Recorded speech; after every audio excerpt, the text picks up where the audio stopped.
Greetings, welcome. Today, all right, let's start over. uh, hello. So today, I've been thinking of starting like a new series of streams, like its own separate category of streams that when I upload these VODs on YouTube, I will make a playlist of these kind of streams.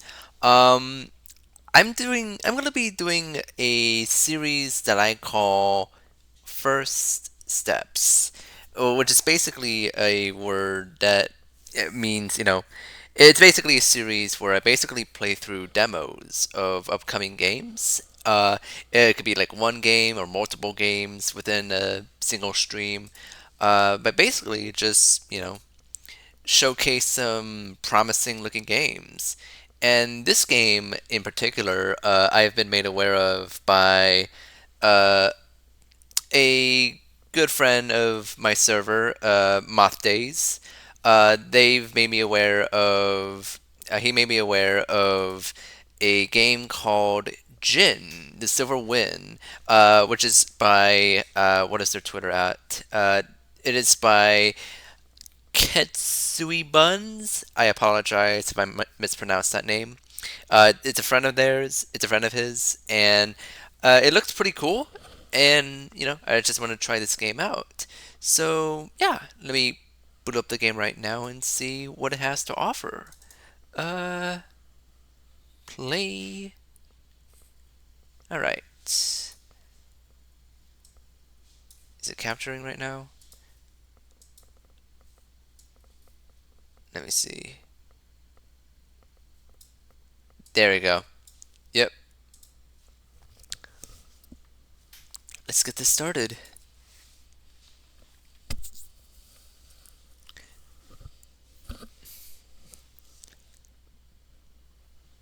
Boom, boom, boom, boom, boom, boom, boom.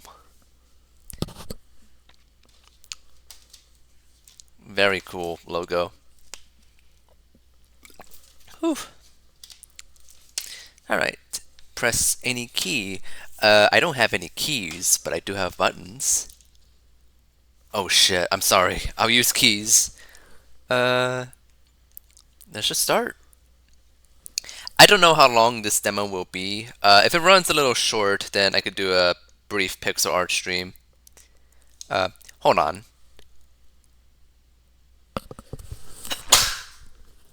Sorry, I just sneezed.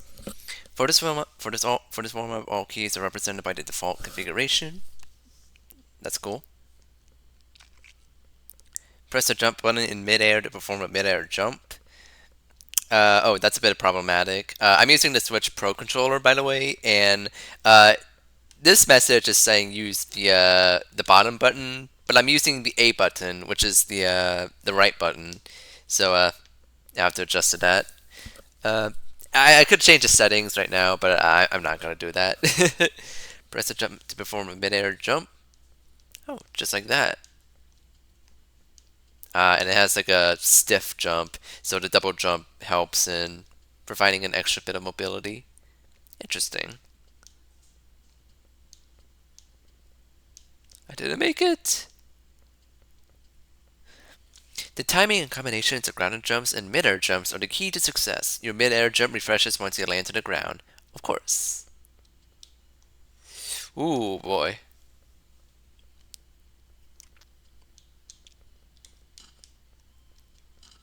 Ooh, that's loud, but nice. A boomerang. Try to attack in midair while being against the surface and hook onto it. Being hooked refreshes your midair jump. Keep jumping and hooking to reach higher places. Okay. Ooh, I like that. You cannot hook against these hard blocks. Right. You can attack in multiple directions. Try holding up and press the attack button. In midair, you can even attack downward. Ooh, nice. Quite the versatile character. Press down while stepping on it. Right. Just like that.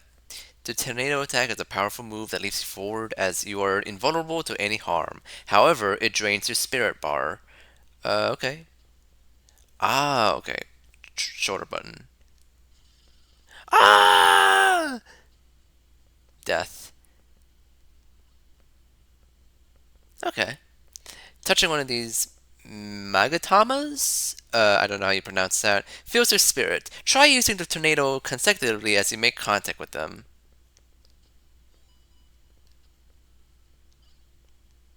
Okay, let's try that again.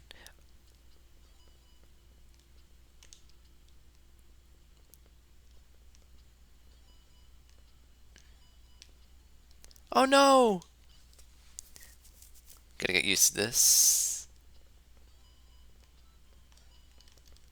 Ah!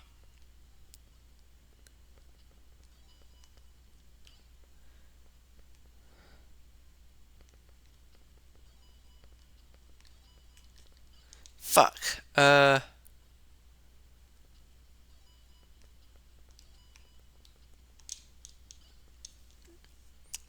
Okay.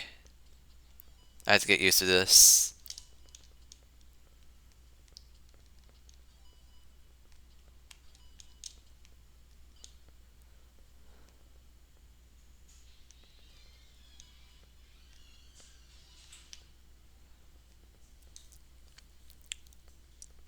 Hmm.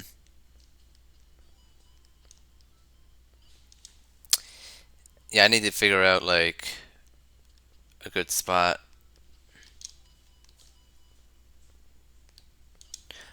Okay, I think I get it now. Alright.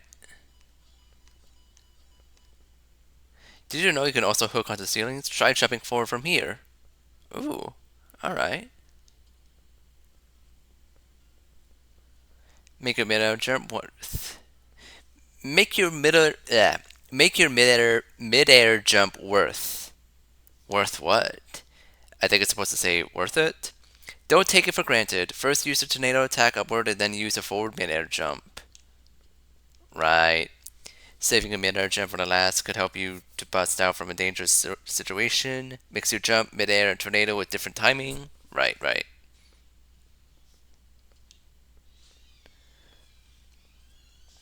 Oh, okay.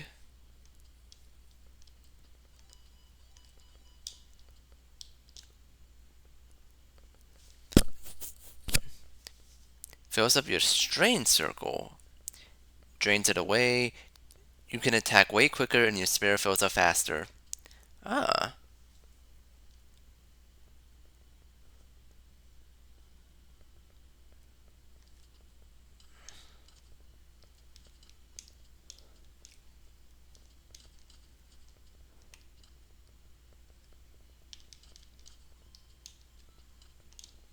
Oh.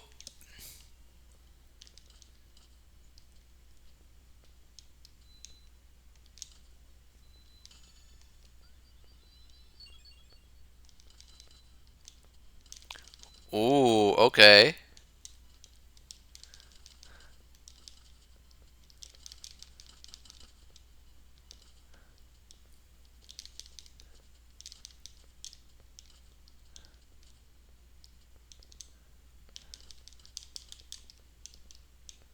Ah.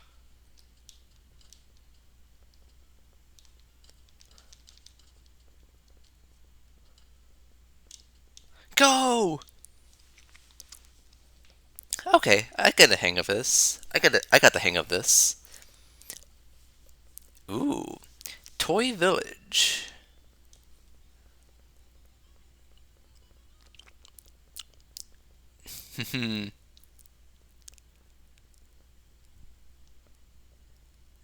Now we begin the game proper.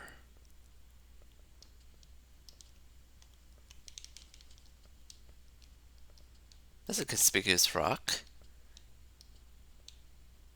And it disappeared. So I guess I can do something with that rock. I just don't know what. Alright. Whoop. I see that, let me see. Okay.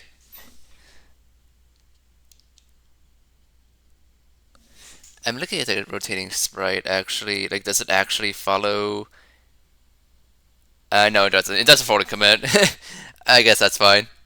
Uh, I'm usually kind of picky about that with pixel art games. Like, I typically pay attention to see if there's like any mixels or whatever.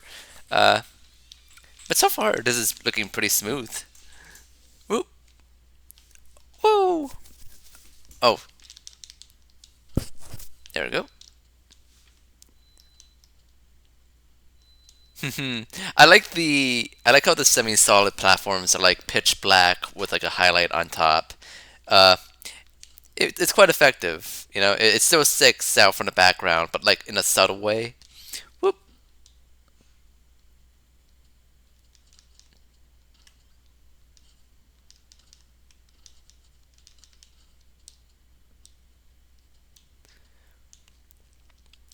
Hello, Vector. How's it going? I am playing through a demo of a game called Jin the Silver Win, which Moth Days promoted on my server, and I want to play through it. How you doing? Whoop. Wee. Oh, I'm just noticing there's a timer. Shit. Okay. I need to speed up. Uh, doing all right? Cool. Look at that house. Oh my gosh. Yeah, it looks pretty. It's pretty cool so far. It's kind of like it does kind of give me like Castlevania vibes. Is how kind of like the movement in this game is like more like it is on like the rigid side of things, and that's like a very deliberate thing. You have to really consider like how you approach your movement and stuff. It's pretty cool. Uh, oh, I like these characters. Oi. Oh, damn, fucked up.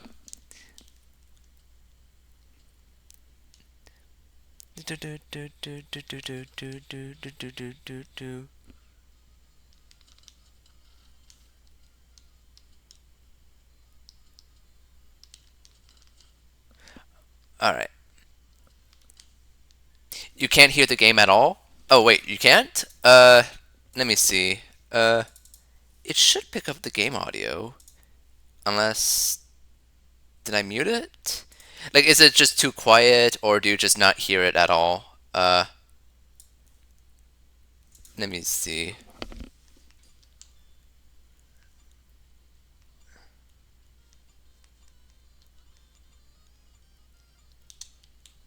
You just don't hear it at all. Okay. Shoot. I just checked the audio real quick. Damn. Let me see. Okay. Oop. Sorry. When the screen is black, I'm just checking my audio sources. Okay. Game audio. That's weird. Uh.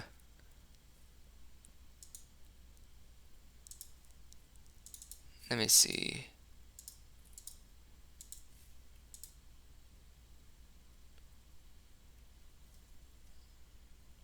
Hmm.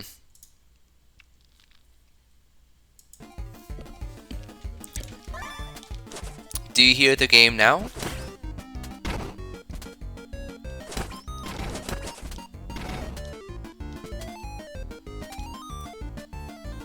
Oh, cool. Awesome. Whew. Alright. Sweet. I got worried for a moment. I did check the audio before I streamed it, and it's like, it should have worked, but I guess not. Damn.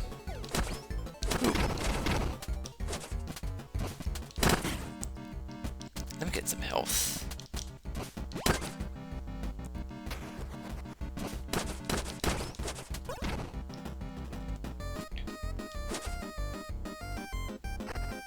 Oh!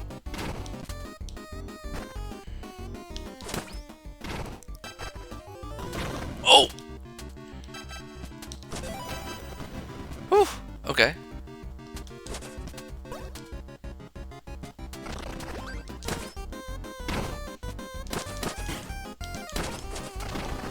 I just realized I am actually I am actually like cutting these enemies in half, am I? Goddamn.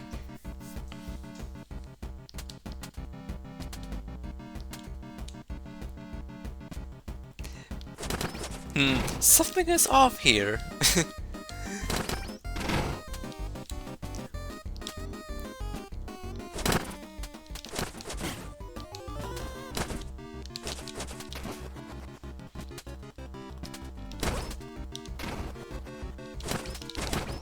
Alright, I gotta be more careful.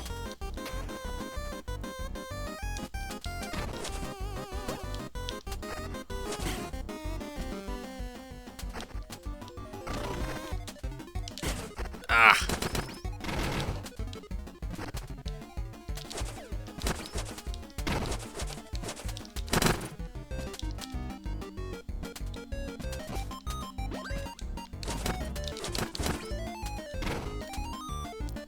Whoop.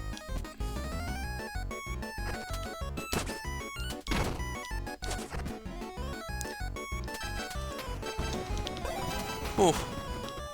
Okay.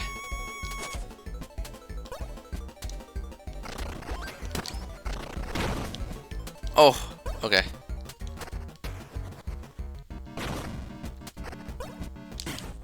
Oh, God. Okay, yeah, this is getting hard. uh. Oh, damn.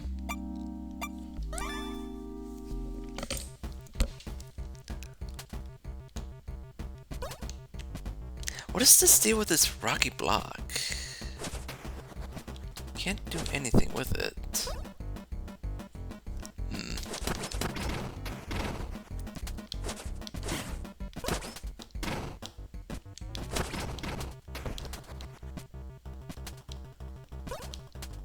Whoop.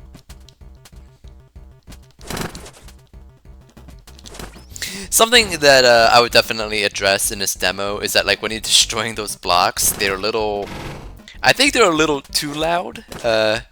I suggest, you know, they should tone down the volume of that a bit. uh, whoop.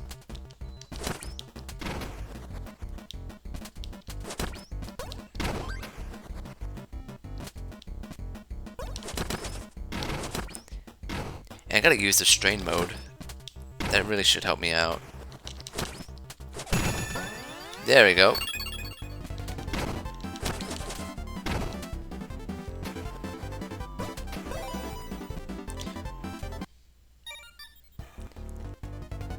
You don't like this game's signature bass boosted blocks trademark? Listen, I am a big fan of harsh noise and unpleasant soundscapes, but there needs to be like, you know, a deliberate, artful tactfulness with that, you know? And I'm sad to say, I don't really see the artistic merit of having my ears, blasted out when destroying blocks, you know? Whoop! Ow.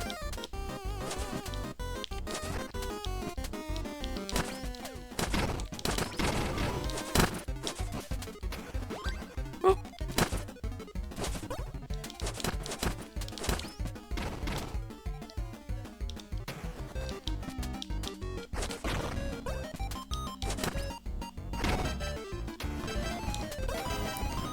Whew. Only Death Grips has Rift's permission to blast out his ears. Exactly. Exactly. Like that beginning, that bass drop in the song Punk Weight from the Money Store is like a perfect example of that. That's the sound I use when someone rates me on stream. Just that fucking bass drop.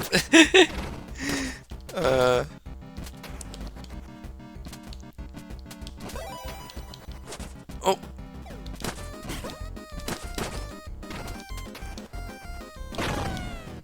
Ah. I love that face. the character. I guess that's Jin I'm playing as. I think this face that he makes when he dies. It's just like you can't believe it. What was the song called again? I'll type it in chat. It's called Punk Wait. Yeah. It's a pretty good song. It's a really good song. The Money Store is a great album. uh,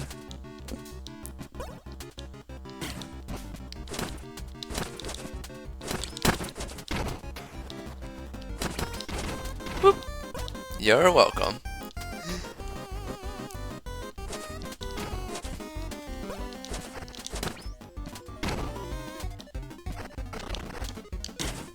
Ah. Okay.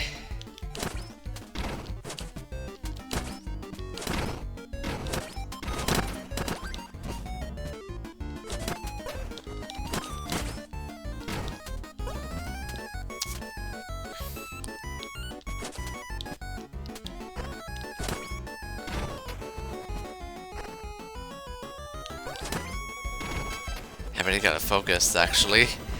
Like, I'm now, it really is just sorry. It is just sitting with me now that, like, yeah, this game is kind of like Castlevania. Like, you know, you have to be really careful with your movement and enemies and stuff. Your ears feel weird. Are you listening to the song right now?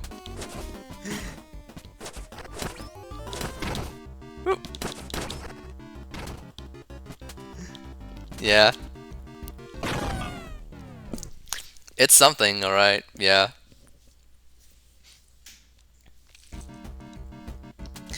It's still kind of wild to me that, like at this point, Death Grips is over 10 years old at this point. Because it's like, I remember discovering Death Grips when, like, I remember watching, like, a bunch of movie reviews at the time. And I did remember a YouTuber named, what was his name? Your Movie Sucks, yes. I remember watching his review of Cool Cat, you know, when that movie was like a big meme. And he did like this little joke in the video where Cool Cat is singing over the song, I Want It, I Need It, from the album Ex-Military from Death Grips. And I remember hearing that song at the time, being just enamored by, like, just the vocals and the sound of it. And that was the moment where I decided to listen to Ex-Military as a whole. And since then, my taste in music has been destroyed by Death Grips. Like, now it's just like, you could say, as Death Grips fans would say, I suppose, I have been noited.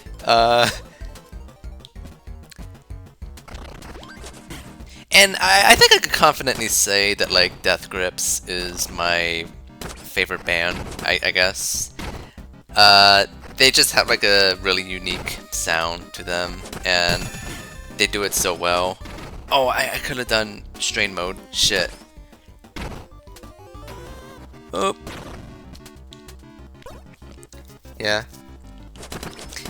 There's not a single album from Death Grips that I don't like. Like, I pretty much like all of them.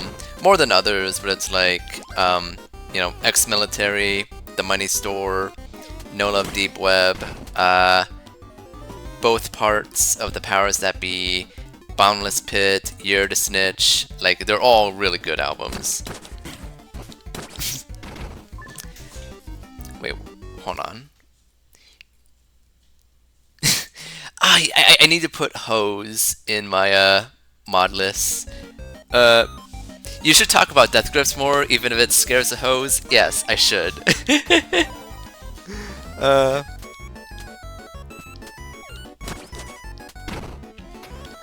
Oh no! Ah, dang it. It's just a funny thing, like, I have to, every time a word gets filtered out, it's like, I guess I have to add that to the auto mod. Shit. So that anyone can say it. The auto mod does not like garden hose. That is just something I have to remember, is that like when people say the word hoe in regards to like describing someone, like it's technically like HO, that's it, not like HOE, which refers to like a gardening tool. Um, but I guess at this point, like I think people just are more used to using HOE to just for all cases of hoe, I guess. Um, I what was the name of that collab album that Danny Brown and JPEG Mafia did? I think it was Scaring the Hoes, HOE, I think. Oh, what the fuck? I've been hoeing wrong this whole time? Yeah. Speaking of hoe, I think that's actually like that's actually in my sound alerts. I think if you go to my sound alerts on my channel, there should be like a yeah ho sample that you can play. I'm not sure if it's actually working right now. I've been like trying to tweak with the sound alerts and stuff, and I'm not sure if it's actually working. So I don't know. Maybe you could test that out.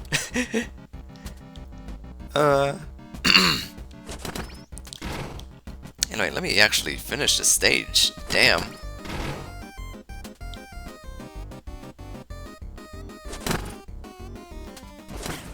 Ow. Yes, it works. It works. Woo! Thank you.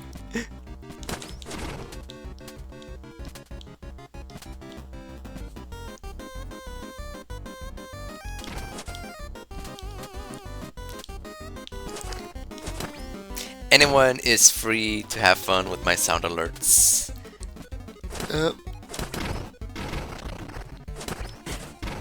Oh man, I really want to go to my strain mode. Yeah, no idea that was there. Yeah. Eventually, like, if I ever become a Twitch affiliate and I could like, you know, have subs and channel points and stuff, soundboard stuff will be limited by channel points. At the moment right now, there's just like a delay for when you use a sound alert. I'm eventually going to remove the delay and replace it with channel points. So yeah. Whoop. Legalize nuclear bombs.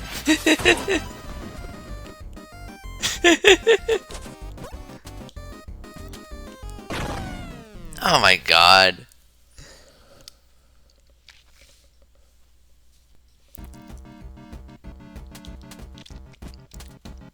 Legalize nuclear bombs. It certainly has been legalized, alright. Like, look at this place. Like, goddamn. Ow.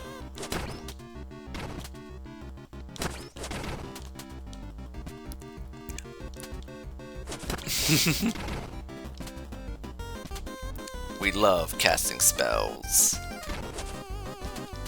Oop.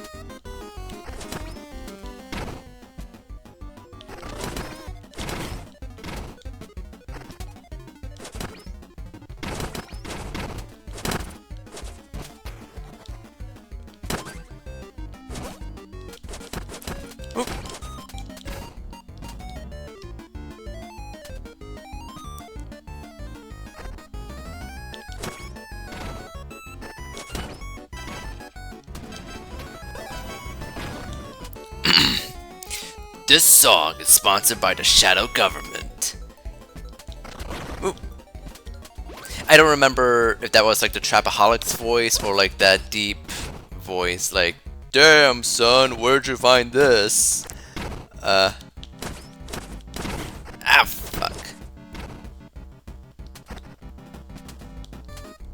Whee.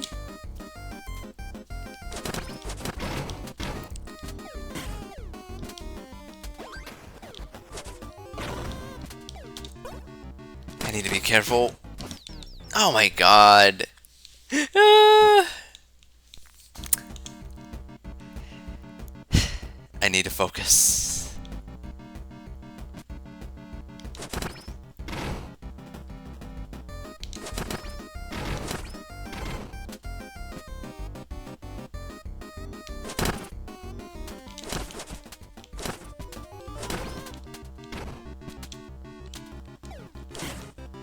shit.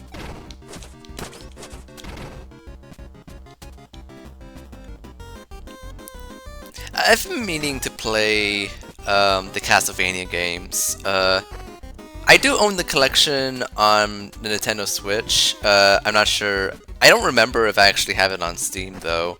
I'll have to check that out. But ah. But yeah, Castlevania is always a series that I've always been interested in playing a lot of, and there is like a certain kind of appeal to this kind of movement where it is pretty rigid, and that results in you being like more methodical and stuff. I don't know, it's cool. You really want to play Symphony of the Night, but just never end up doing it. I did play Symphony of the Night, and it's really good. It's really cool. Like, I really do like how the game plays and looks and stuff. I just haven't really like sit down to play it through. I know that like I do know like the Metroidvania Castlevania games, which that's a phrase. I know that those kind of games are generally regarded as like really good. And as a fan of Metroid, I really do owe myself to play through them. Ah, fuck.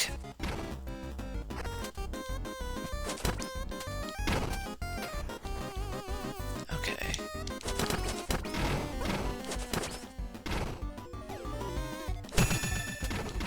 Yes. All right.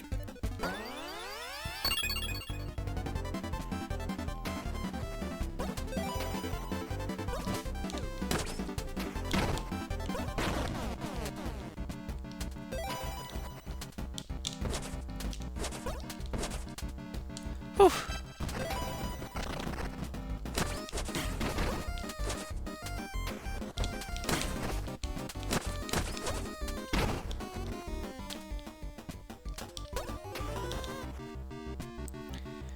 Okay. Leave them alone. Leave them alone. Oh, good. Checkpoint.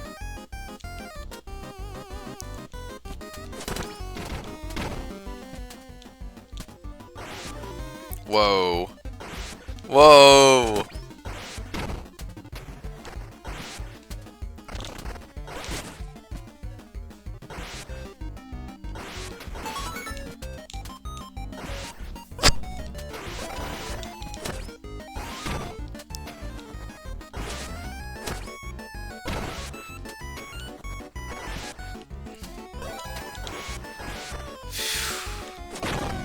Ah.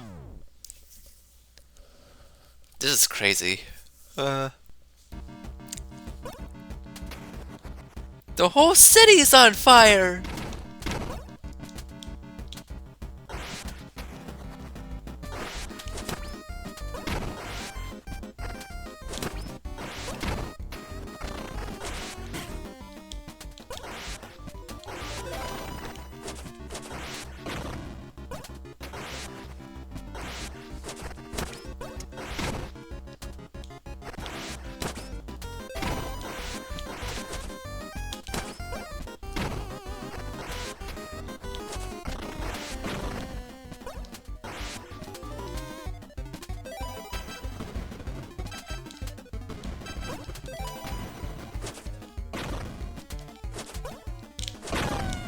Ah.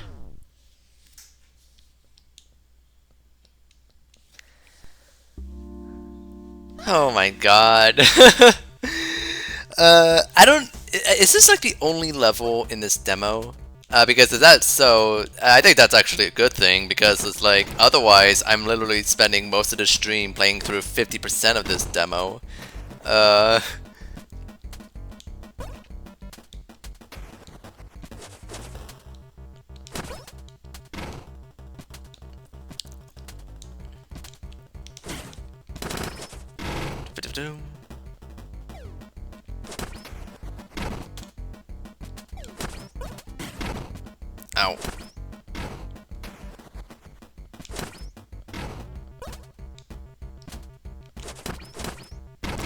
I never played the NES Ninja Gaiden games. I wonder if this game is inspired by Ninja Gaiden. Because I do get that vibe. Uh,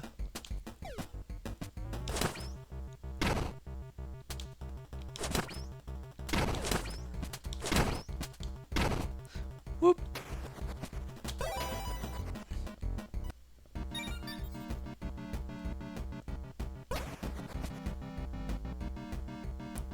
Alright.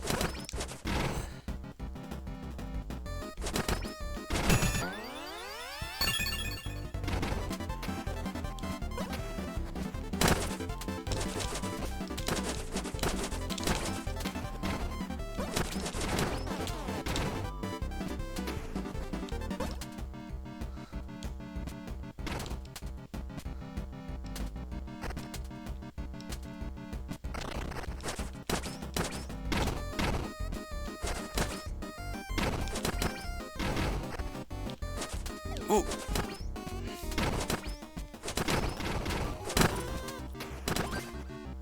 I think what it is when you're destroying those blocks is that like the sound of the blocks getting crushed or destroyed or whatever.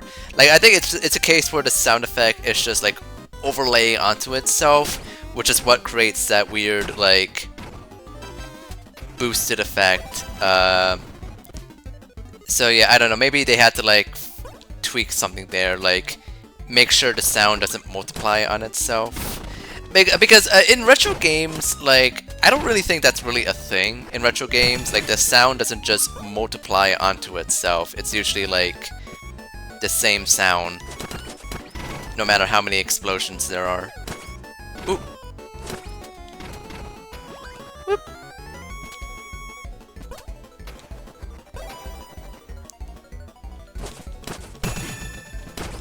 Shit.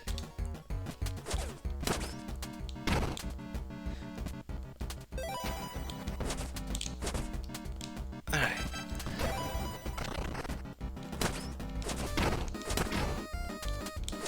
Ooh. Ow.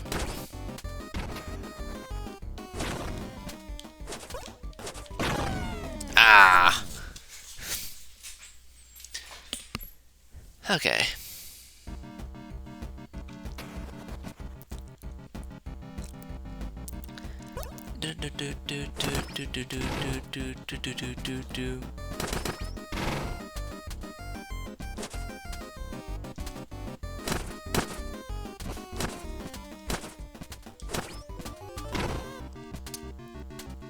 You know, to actually kind of go back to talking about death grips for a bit.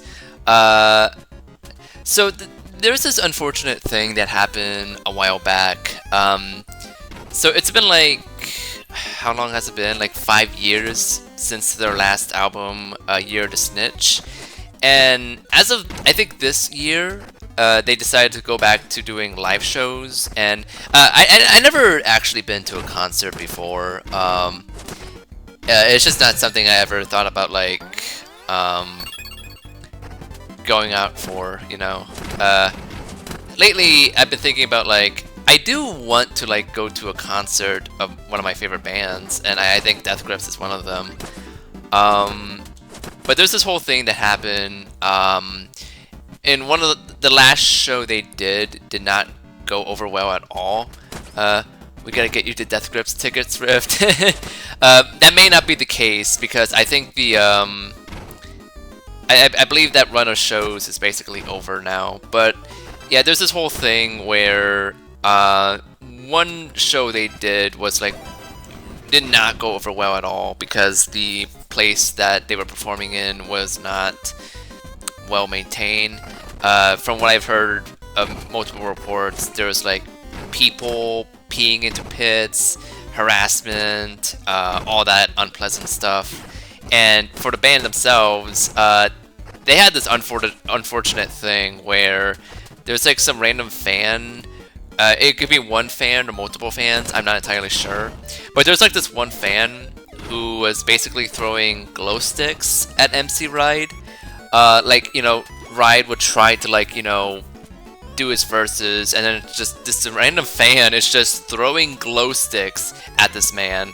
And I think the first couple times, like, at some point, like, MC Riot actually, like, threw his microphone in anger just because like that kind of thing was pissing him off, and it led to a point where like he had to take like a break and then resume the show.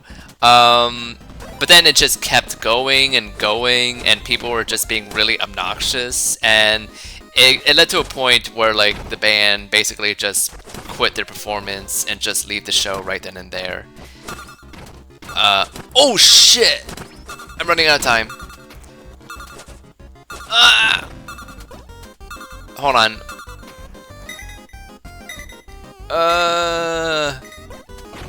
What the fuck?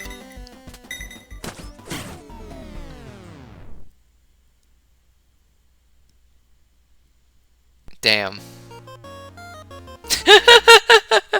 What the fuck? Okay.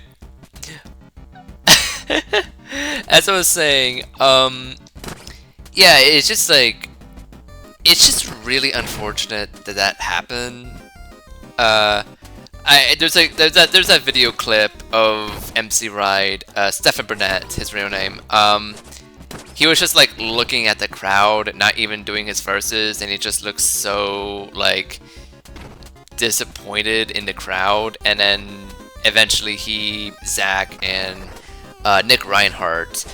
Nick Reinhardt did the guitar work for Jenny Death and Bottomless Pit, and I believe this is actually the first time that he performed live with the band. I could be wrong.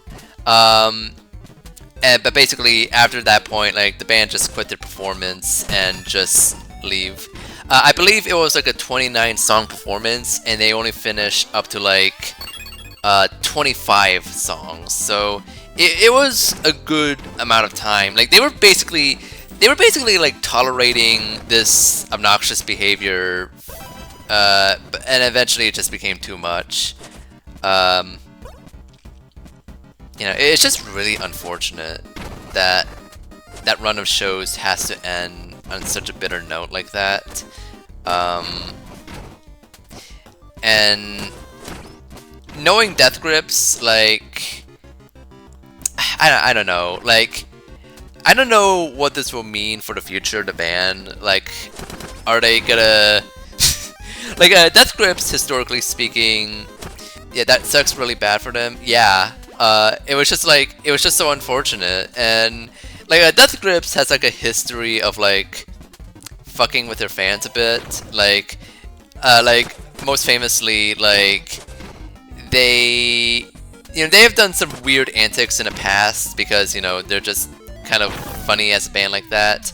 But this was like the case where it's like the band themselves didn't really do anything weird. It was just the audience that were just being weird. Yeah, the Death Grips fandom is a bunch of terminally online folks who just take Reddit memes and apply them to real life, and it was just embarrassing, really. And I don't know what this means for the band in the future. Like, are they gonna stop doing live performances? Are they going to change some plans? Are they gonna do something to spite the fans like they've done in the past? I'm not entirely sure, but yeah, like it's just really unfortunate. Now, one thing that is actually kind of cool though, that I also saw on a Death Grips Reddit. I don't use Reddit, by the way. I don't really have any interest in participating in that, but the fans have actually been doing a crowdfunding thing where there's this Chinese restaurant, I believe it's a Chinese restaurant, that are closing down, and they've been selling a lot of their stuff, basically. That's not very wholesome chungus of you. So Death Grips has this 22-minute song called Steroids. Crouching Tiger, Hidden Gabber Megamix. Yeah, that's what it's called. And the cover image for that song is a screenshot of a wall-mounted decoration of a dragon. And that dragon is now on sale, and So the Death Grips fans have actually been doing a crowdfunding thing to buy that thing and to give it to the band. Andy Morin, the one of the producers for Death Grips, agrees to have it delivered to him. Basically have this thing delivered to them as like a gift of appreciation, as well as like a apology gift for that bad live show performance. Which that's sweet. Like, and I'm happy that like Andy Morin is interested in like getting that, getting it delivered to him. Yeah. It's just a cool thing. It's like it's a piece of Death Grips history, and it's getting delivered to the band themselves. So, yeah. But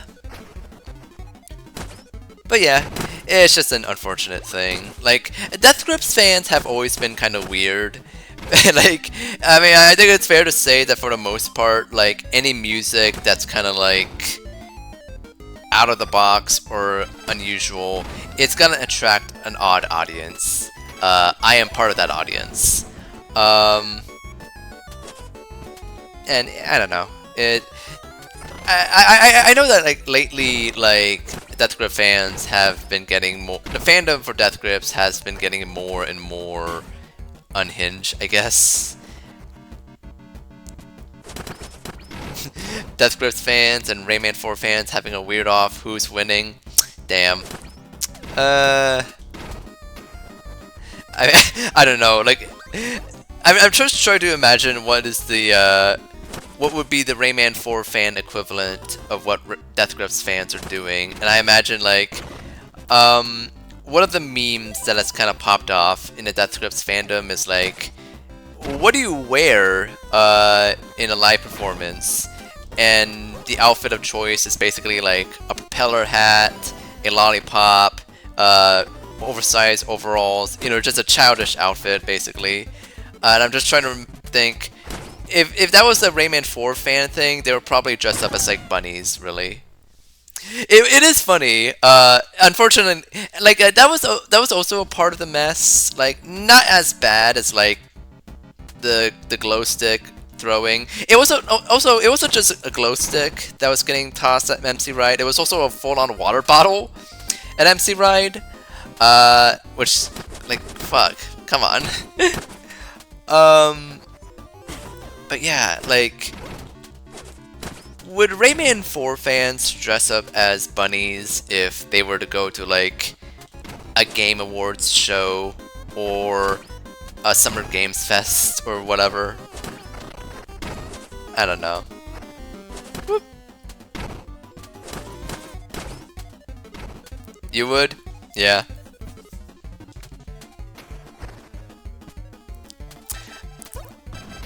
I got water shook down in my bunny suit. I would be leading the change.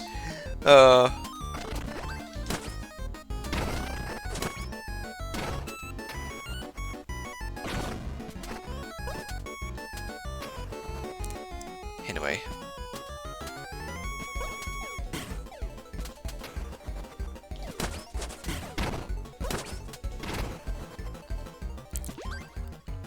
I gotta hurry.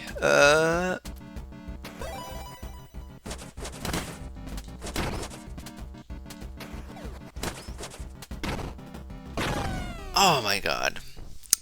Rayman 4 server pulling up to the Game Awards in the bunny suits blasting Mizzaloo. Yeah. Do you remember this actually happened in the server? Like, I don't know who it is, but like I think someone got Mizzaloo confused with Pump It by Black Eyed Peas just because they used that sample. I think that may have been the first time I ever heard anything Mizzaloo related. It is just Pump It. Yeah, you remember. Man. Funny thing is, I've actually been like listening to a little bit of the Black Eyed Peas again. because like you know the Black Eyed Peas were like huge back then. You know, you couldn't really avoid them, and it is kind of interesting listening to their music because like Vector, like have you ever listened to their music from the first two albums they've done? If you haven't, the first two albums that the Black Eyed Peas did were actually like really different. You don't think you have? No? Okay. So like when you think of the Black Eyed Peas, you think of like, you know, basically party music, party hip hop, electronic music, basically. Oh, there's one song you're recalling? Okay, but yeah, like the first two albums that the Black Eyed Peas done, which I think they were just called Black Eyed Peas without the but the first two albums they done, it was very much not a party EDM album. It was more like, it was basically a conscious hip hop album, not too dissimilar from like A Tribe Called Quest or De La Soul, really. And that is such a weird thing to think about. Like at one point in their career, the Black Eyed Peas were basically akin to A Tribe Called Quest and De La Soul. It's just like, it's such a different world back then.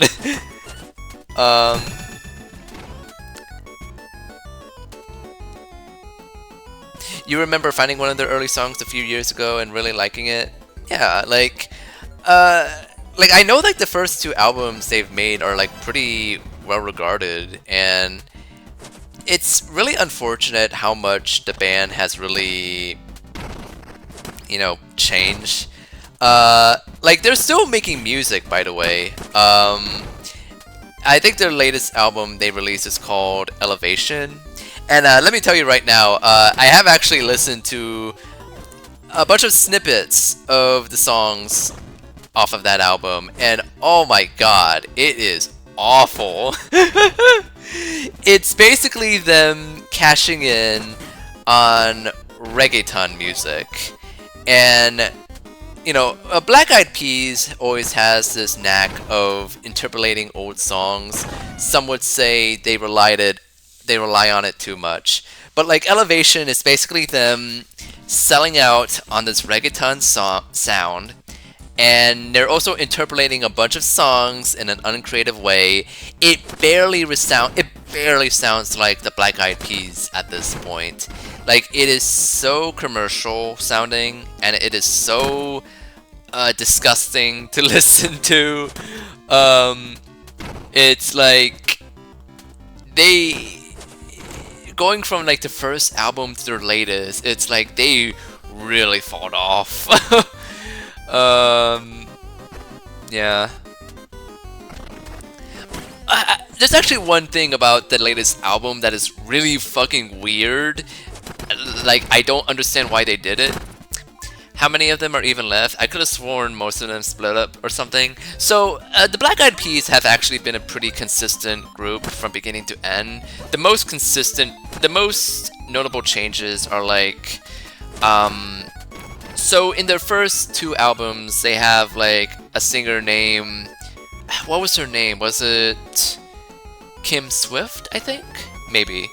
And then eventually she got replaced with Fergie, who, you know, we all know Fergie. She definitely made a huge presence in the music.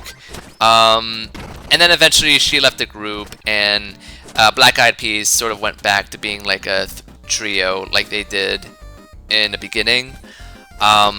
So, you know, will.i.am and two other guys and stuff. Yeah, I'm trying to think. Like, basically, you know, it's kind of funny how very early on in their career, I think will.i.am says something along the lines of, I don't know, we make music for the sake of making music, we don't want to sell out and all that kind of stuff. And nowadays, it's like the opposite of that.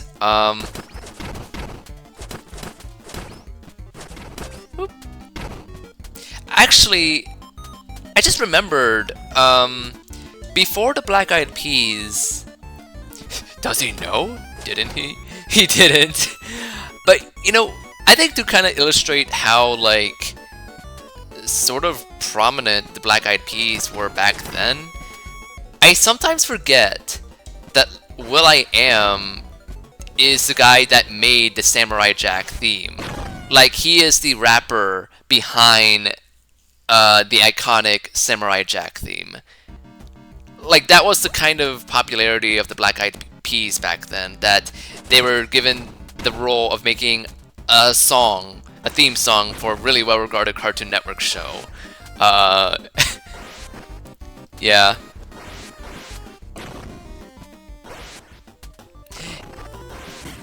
Oop. Ah. Okay. But yeah, what was I about to say? Right, so in their latest album, Elevation, there's like a set of lyrics that are really fucking weird, and I don't know what they were thinking when they said it. So this is gonna go deep into like some weird music controversy for a band I don't give a shit about, but so like a while back, what was his name? What was it? Avril Lavigne? Whoever the lead singer of Maroon 5 is. So there's this whole thing where like there's leaked text messages of him like, you know, cheating on his girlfriend and stuff, and you know that shit sucks. But like for some reason, the Black Eyed Peas in their latest album decided to reference those leaked text messages. Okay, I don't think that's Avril Lavigne. I'm getting my names mixed up then. But like, in Black Eyed Peas reference those weird text messages. Like they reference the whole, what was it? Like, oh my god, your body is insane. It's driving me mad. Text messages in song form. I don't get it. Like that just seems really weird to me. I don't know.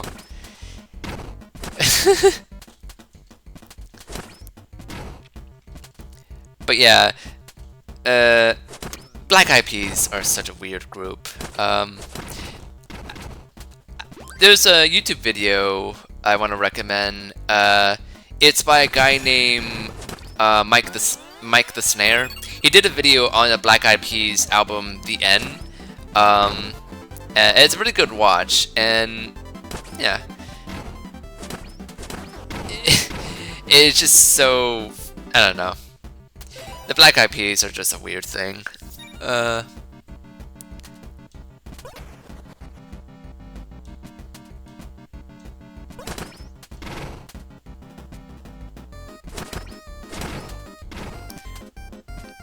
Wouldn't want to drop the link, would you? You know what? Yeah, I should drop the link right now, actually. Now that I brought it up. Mike the Snare. Black Eyed Peas. Yeah, here it is.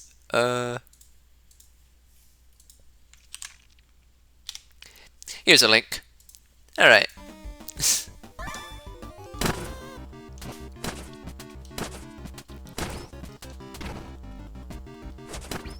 You're welcome.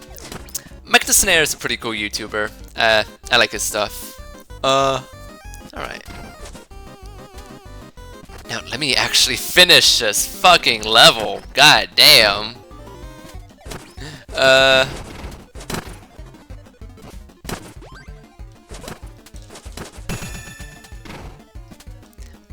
am having a lot of fun with this demo, you know. It is giving me Castlevania vibes, and I do like Castlevania from what I've played, so it's doing something right. Whoop.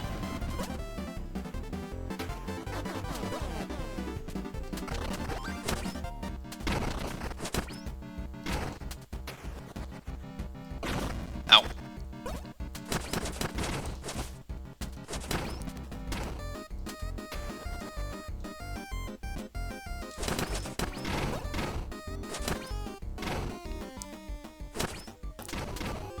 Yeah, it's pretty hard. like I said, the movement in this game is more akin to Castlevania, where it's sort of like rigid. Like when I jump, like I could jump like this, and I jump like this, but there's no like you can't like mid-air control and stuff, and that's deliberate. It's to really make you use your double jump and tornado move.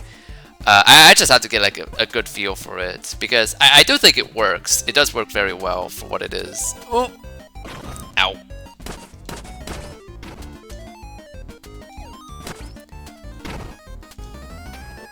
Ah.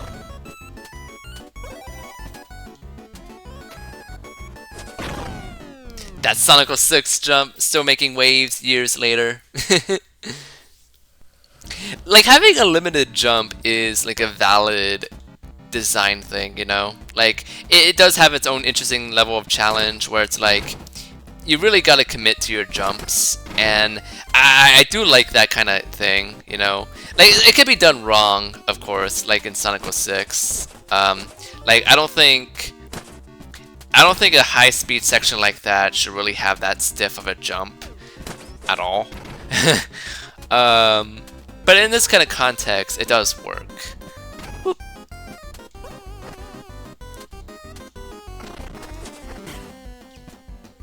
Whoop.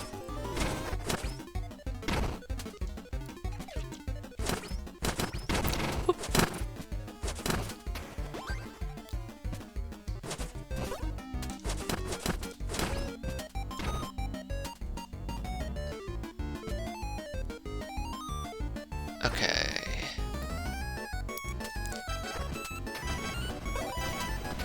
You ever tried Project 06? I've been meaning to get. I haven't tried that one yet. Eventually I will. I may make that a future stream actually. I've heard really good things about Project 06, and it's just for some reason I haven't gotten around to it yet. I guess at this point it's like I just have too many things on my plate. It's so good. Yeah. I know it's good. I have to play it eventually. Maybe tomorrow. Assuming the game runs well on my PC. My PC is pretty good though, so shouldn't be too much of a problem. Ow.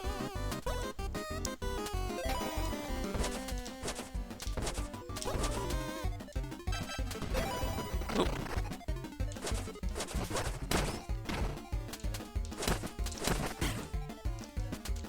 You want to mess with settings a bit, probably. Yeah.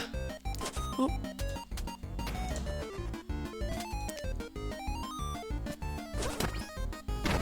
Okay. Turn off some of the more intensive stuff, because it does have some optimization issues. Okay, good. I'll make note of that.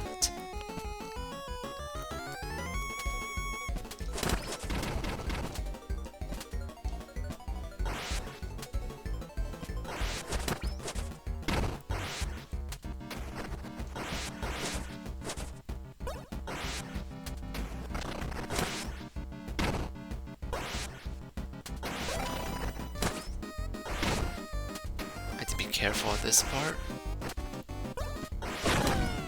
Oh! Damn. Okay. Let's try that again.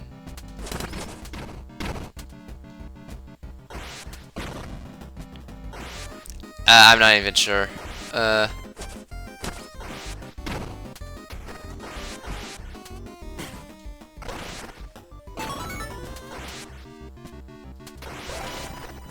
Okay.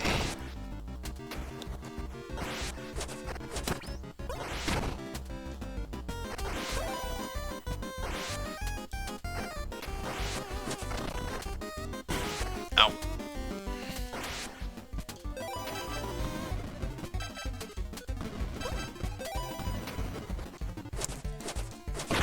Ah!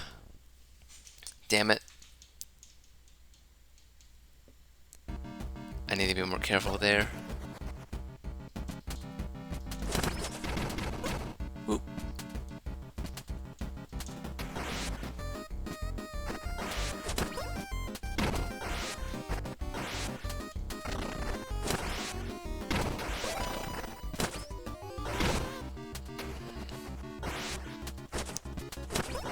Oh, I think what happened is that I accidentally pressed down and I just fall through the semi-solid platforms.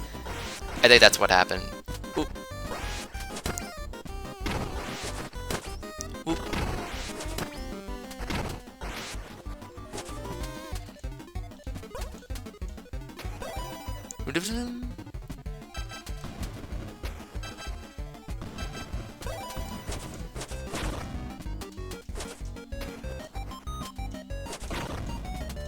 Wait, how do I... Wait, oh! That's right, that's right, that's right. I can't grapple onto those hard blocks. That's right. Okay. Let me try that again. Whee!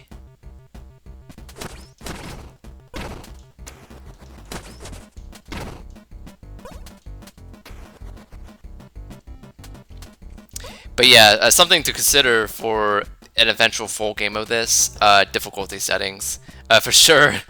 Um, this isn't like a ridiculously hard game for me, but it's like, yeah, it could be quite tricky. Whoop.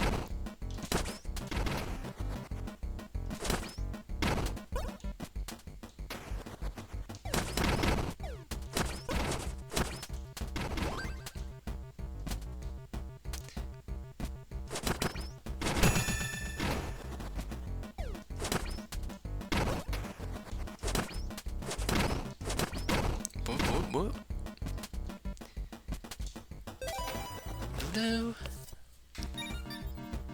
Alright, I have the strain mode active, so...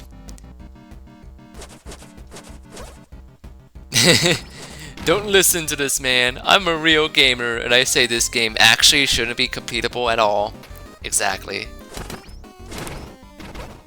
Fucking Gen Zers and millennials wanting a trophy for everything.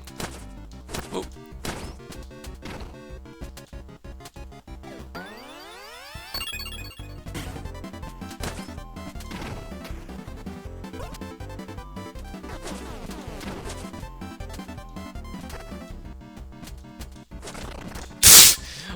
Automod, really?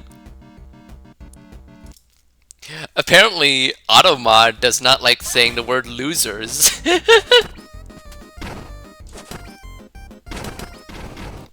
Yeah, it did it again.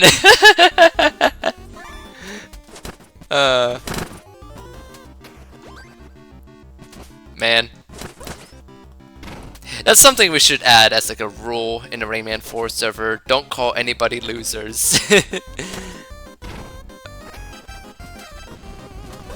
It's not nice.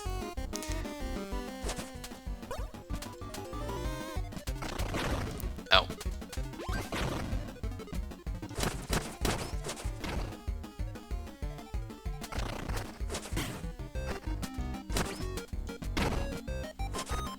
So yeah, I gotta add ho and loser into the words that are allowed.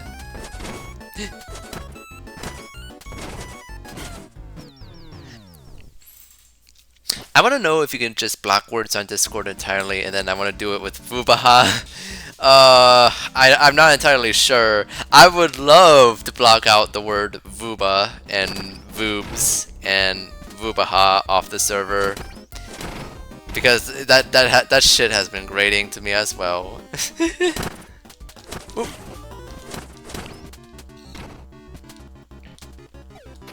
Like that. Like honestly, like we brought this up in the staff or whatever, but like repeating the Vuba jokes is spam. Like it is what it is. Like it should not be allowed. Just tell the person, like tell anyone that repeats words and jokes like that hey, this is just spam at this point. Like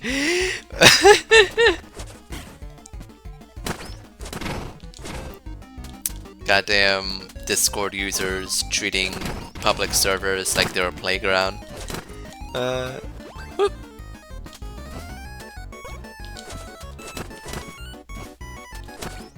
I mostly don't really mind it, to be honest, but sometimes it's just excessive.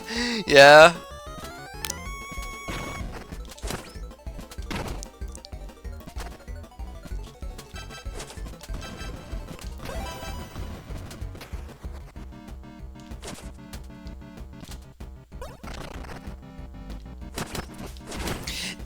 that's just one of the biggest things I've really come to learn about people now that I have a Discord moderator, and it's the fact that like some people just don't know when to quit it. Uh, it's just like it's just so hard for anyone, I guess, to just simply stop. It's just like I'm not gonna name any names here, but it's like and Vector, don't name drop him either because I don't want this to get awkward. But like, I don't understand anyone that are just really into spamming images. Like, I just don't get it. Like, it's one thing if you're just like posting a few stupid images just for the sake of it, but then there comes a point where like you're making like a series of Discord messages that have like 9 images each in a row, and I'm just like, what do you gain from this? What is he getting out of any of this? Yeah, it's just like I don't understand like the appeal, the pleasure, I guess, of just making a wall of images like that. Like it's just white noise at this point. Like, goddamn.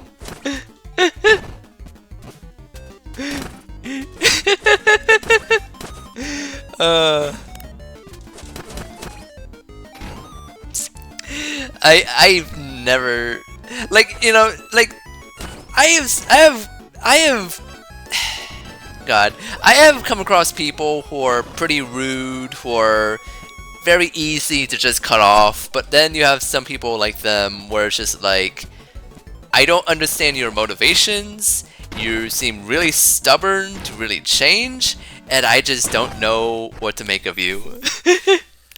At least when I'm annoying, I have my little cult of other annoying people. Yeah. And at least you have some level of restraint sometimes. And at least you're making like more than anything, like you have like a point to make when you're being annoying. Like you're actually doing something for the sake of something. With this person, it's just like, why do you do anything? Anyway, that's our regularly scheduled. It's a new series on this in my streaming Twitch career. Complaining as a Discord moderator.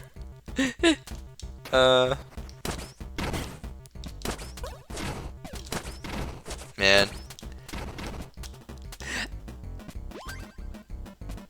You saw, man, like early yesterday. Hi there, people watching later who have no context for anything we're saying. Man. You know, I like last night, because I got pinged by this person about, like, they came back to the server and they were like, hey, I'm sorry, I have an issue with, I have ego problems and a spamming problem, and yada yada, like, you know, he just says a bunch of things that could have been said with like 100 less words, really. And like I gave this person a response, like a huge wall of text, where I'm just like, I don't know, I'm gonna be real with you, Chief. You are like the most obnoxious person I have ever had to deal with, and this is your last fucking chance. Like, I really want them to change. Like, I really do. But it's just like... like, at this point, I have just given up. Like, they have one final chance, and if they blew it, bye-bye! To be real, you were real for that. It needed to be said. Yeah. Like, at this point, like, I have... you know, at this point, like as a Discord moderator, I have decided that I just want to be more stern at this point. Like, I feel kind of bad about that kind of thing sometimes, where it kind of comes across like I am not very fun or whatever.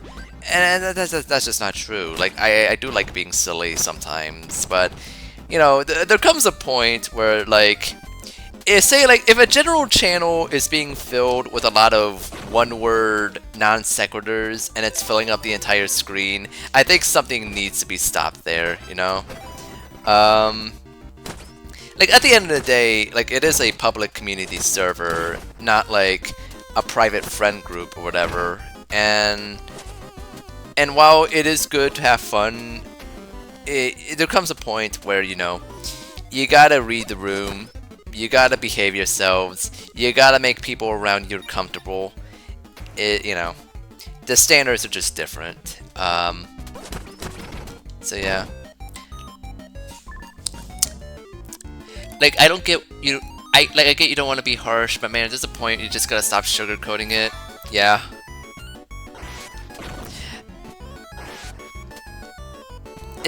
Yeah.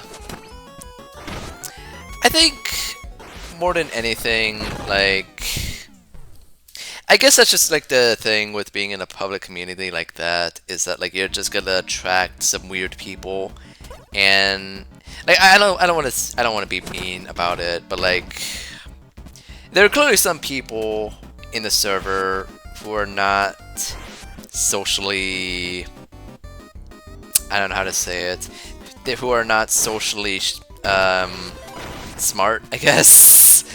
That's the best way I could put it. You know, it's just like they're just acting in ways that seem so weird to me. And I mean, sometimes there's an excuse, like maybe they're artistic, or they just have like they grew up in a kind of environment or whatever. Like I understand. I mean, I'm autistic, so like it's not like I'm any better in being a judge of what is, like, you know, socially acceptable, I guess. But sometimes, like, I don't know. Okay, just like that. Awesome. Sometimes it's just like there's only so many times where you can really tolerate like a specific kind of behavior, and if the person in question is capable of, like, you know, changing and maturing, then I think it is worth, like, you know, telling them what's wrong and see how they approach it, basically.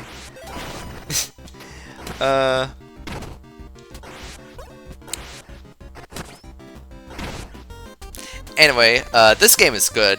I'm actually really liking this game. I'm really getting, like, I am dying a lot, but I am starting to get like a handle in how the game plays. Like, this is very cool. Oh. Ow.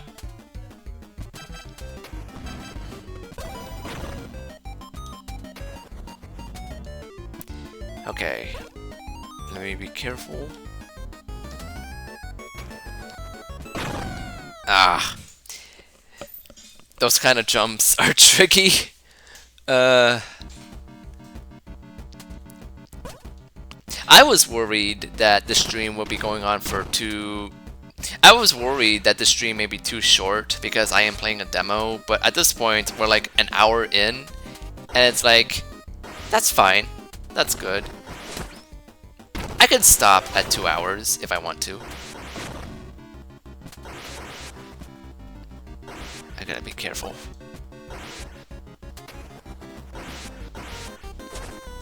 Oop.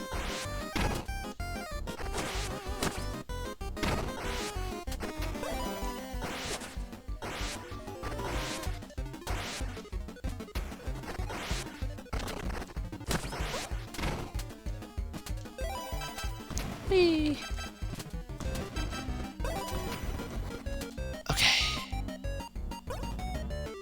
I can stop whenever I want. Those are the famous last words, Rift.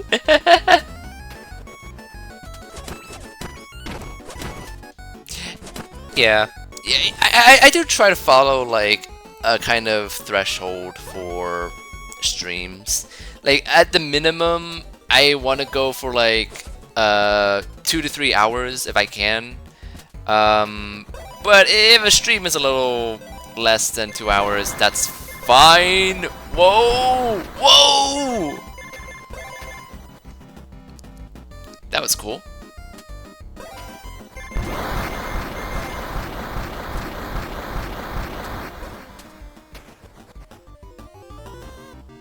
Okay.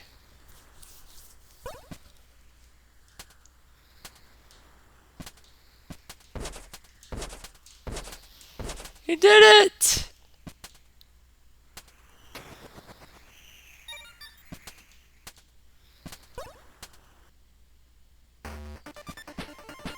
Ooh, who is this dude? Whoa! Bass! That's a lot of bass.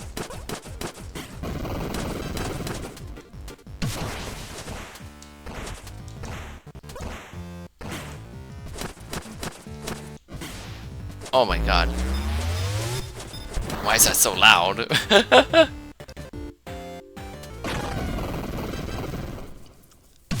Yo, this guy must be a Death Grips fan. This is epic. Aww. But hey, you know, at least I know that I can actually make it through this level, so I'm just gonna speedrun it. Woo.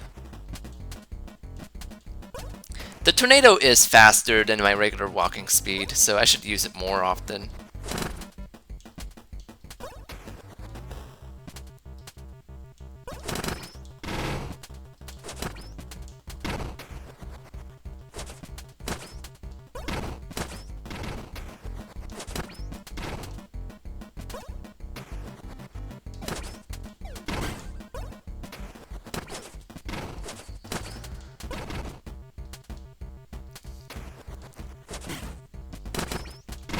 Something that, you know, I'm usually conscious of. Yeah, it's that kind of game.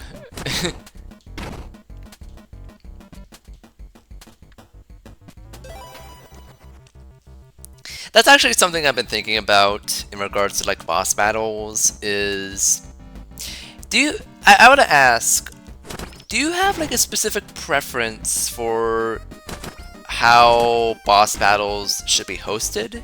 Like, do you care if, say, a boss is at the end of a level, or if a boss is its own level, basically?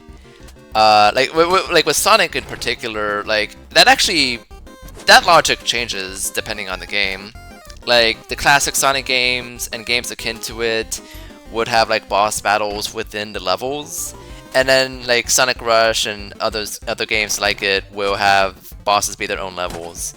I like them being their own level. Yeah, I think with Sonic Superstars, like something I was thinking is that like if they really want to have boss battles that are more like longer and involved, I feel like at this point you should make the bosses their own levels. Because in a Sonic game, like if you're really good at the game, you could like finish the level in like a couple minutes, even less than that. And then suddenly you're fighting a boss that takes longer than the level itself, which doesn't seem right. Makes it so you don't reach the end of the level and just go, ugh, on replays. Yeah. Like, with Sonic Superstars boss battles, it's like, it takes notes from like Sonic Rush's boss battles, where it's just a lot of waiting before you can attack them. When I think it would have been better if they took notes from like Sonic Rush Adventures boss battles, you know? Like, just give the boss a shit ton of health with no waiting period, have methods to deal even more damage to the boss, and finally just make them their own stages so that it doesn't hurt the pacing of the game, you know? Like, it just feels more, you know, like, even if technically speaking it's not like there's actually that much of a difference beyond, because in Sonic Superstars, like, you don't have lives and you just start off at the last checkpoint, so it's not like, you know, there's that much of a difference between, making the bosses their own levels and making them a part of a longer level. But I think for the case of like a casual playthrough, if you want to go to the hub world and stuff, you shouldn't have to like fight the boss again.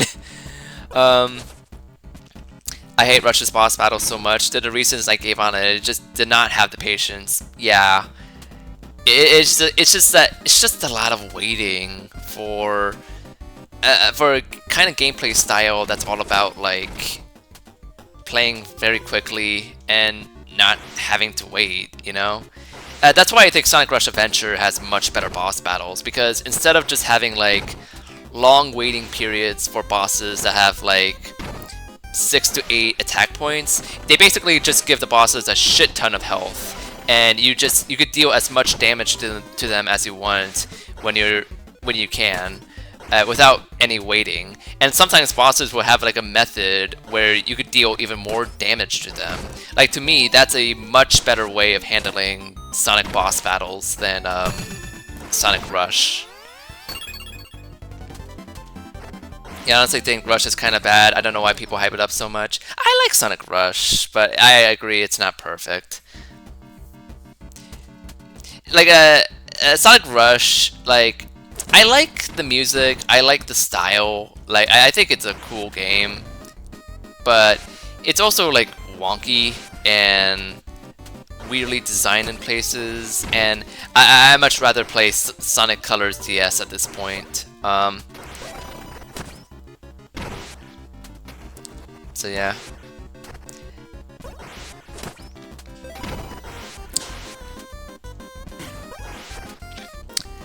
Speaking of Superstars, though, I've actually been replaying Trip's story again, because, when replaying the main game again, it's like, honestly, Sonic Superstars has gotten a lot better for me upon replays. Like, the stuff that I was iffy on initially don't really bother me anymore, and I really get to appreciate how good Sonic Superstars can be, actually. Like, I do think Sonic Superstars is a damn good game when it wants to be. And then I played Trip's story, and it's like, damn, the bosses still kind of suck. Like, even with using the Emerald abilities to make it go faster, it's like, the bosses are so long and janky, and I just don't really... My opinion on Trip's story has not really improved, honestly.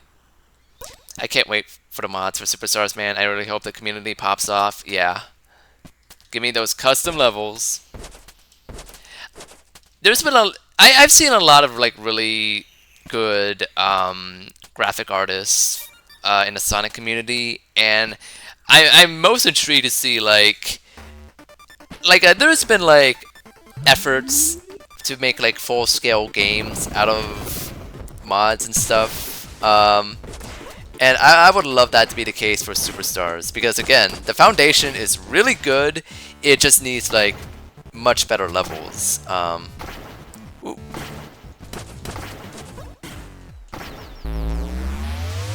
Ow.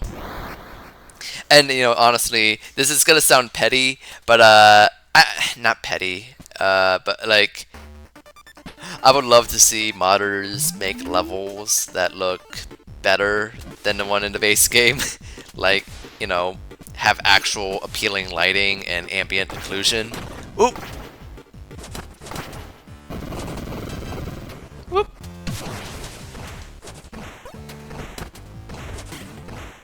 Oh, they will. Yeah.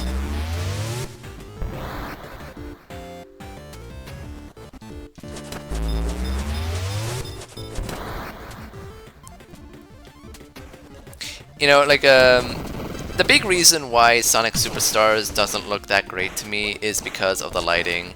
Like, if you compare it to Sonic Generations, like, Superstars does have, like, more geometrical detail and more clean textures, but, like, the lighting in Sonic Generations just make the whole levels look a lot more cohesive and complete. I guess I have to include ugly as well. Modder is literally carrying this hog's art direction. I can never play Frontiers without the mod that fixes the ugly platforms ever again. Yeah. I really hope that the next 3D Sonic game just have like actual environmental cohesion again. Because man, Sonic Frontiers can look good when it wants to, but other times it's like, damn, there's so many prefab assets in this game. It's insane.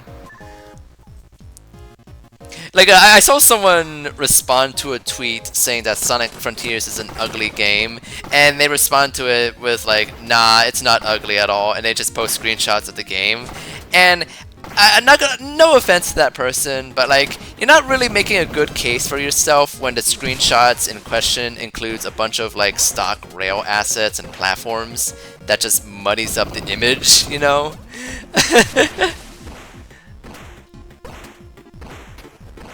Yeah. The fucking rails in the sky. Yeah, it's just like, it's just not pretty, you know? Like, you know, I'm all for Sonic Frontiers going for a more subdued environmental style. Like, if that's something they feel gives the games an identity, that's fine, whatever. But like, it doesn't really work when there's a lot of stock assets in a game that just kind of muddies up the whole thing. Oh my god. Whew, this boss.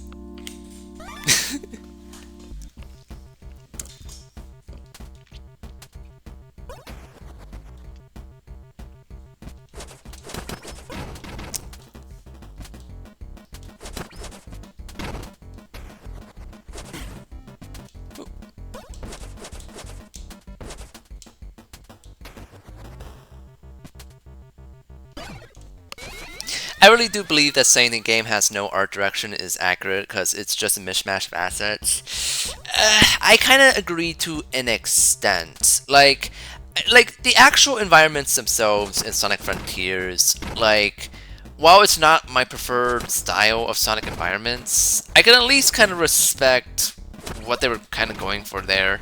Like, I do think there is, like, in its best moments, I do think the environments do have, uh, like, they can have, like, a nice atmosphere to them, I think. Like, I do kind of like how subdued and, low-key the environments look in, Frontiers. But when it's like the stock prefab assets that make up a majority of level design and reuse generations graphics, it's like, at that point, it's like, you know, there's something missing here. Like, the game, in its worst moments, the game does look like a prototype, you know? Like, there's like a level of polish missing in a presentation. And I do really like how Chaos Island looks. Like Chaos Island has just like a really cool look to it, which makes it unfortunate that like the next two islands are just Chronos Island again.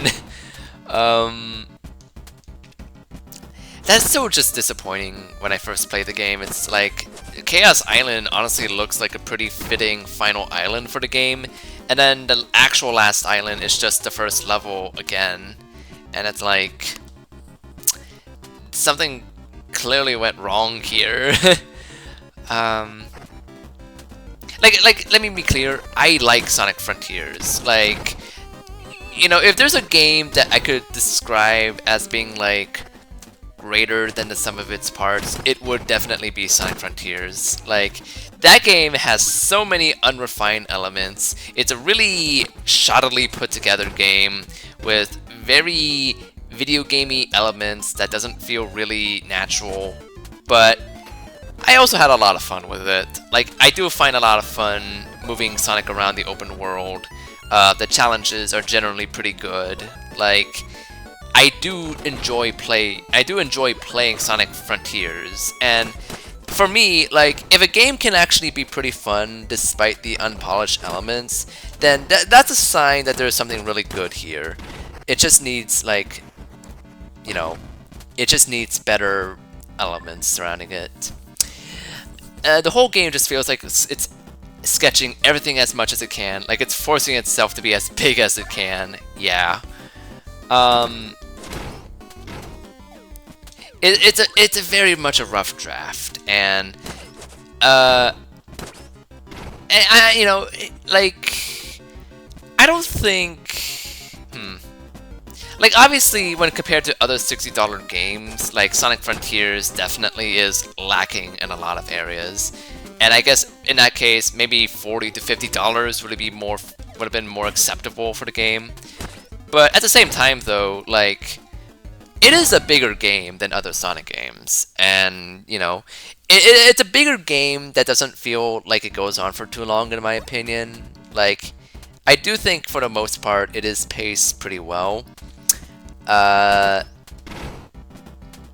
I don't know, like the quality standard should go up from here, because if like if the next 3D Sonic game is basically on par with Frontiers in terms of polish and stuff, then you know I think they failed basically. Like things should be better than this moving forward.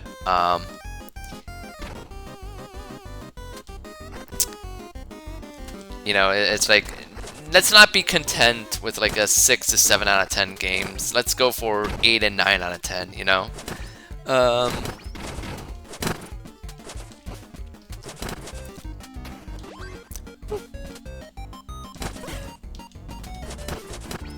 And, yeah. If the next game looks the same as Frontiers, then something is going very wrong over here. Yeah.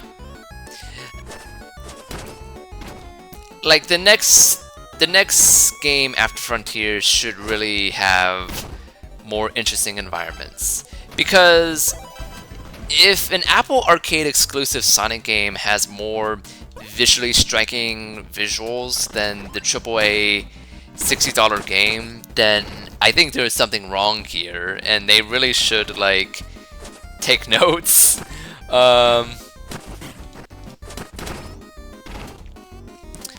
They've been posting more gameplay of Sonic Dream Team, and it's like, man, like I really like how that game looks. Like, I mean, it is akin to Sonic Lost World. It doesn't have like the level of detail as Generations or Unleashed, but it's like, God, it's like it's so visually striking. It's like the levels have like actual intriguing art direction where I can look at it and think, oh, I feel something from this. It looks really cool. And I want that for the next major 3D Sonic game.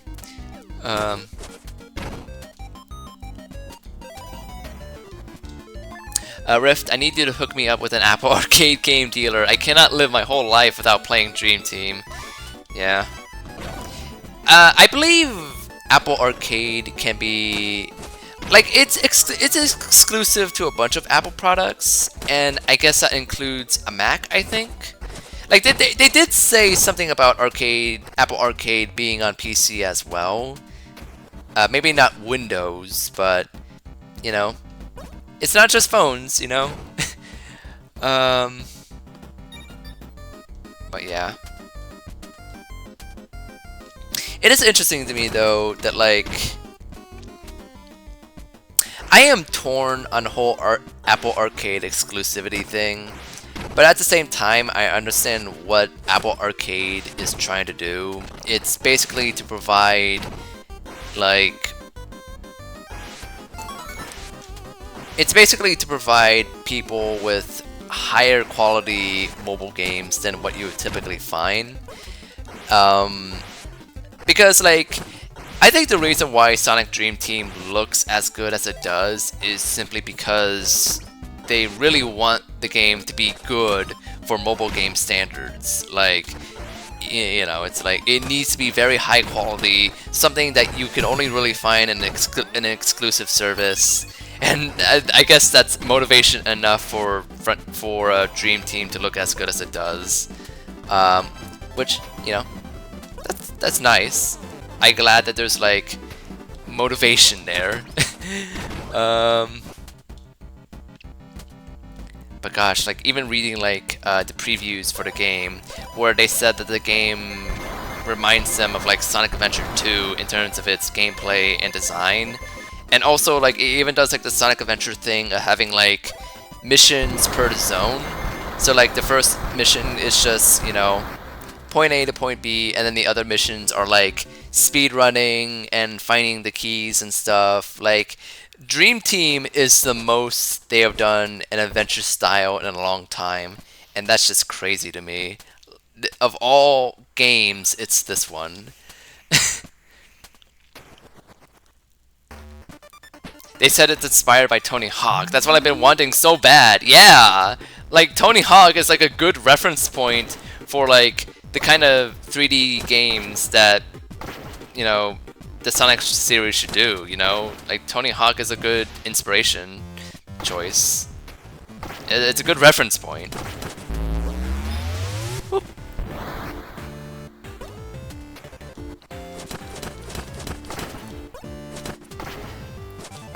They also said something about like the differentiation between like the player character types, and it's really like the speed character types that has the boost ability. Like that's like the only aspect of Sonic Dream Team that is reminiscent of the boost games, and it's just exclusive to the speed characters really, which is interesting. I don't want to hype up this mobile game too much, but god, it actually sounds like the Sonic game I've always wanted. Yeah.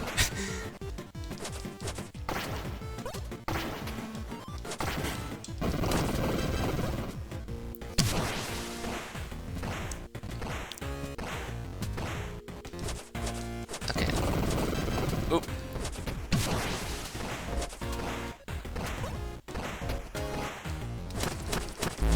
Okay. I need to focus. Ooh. Ow.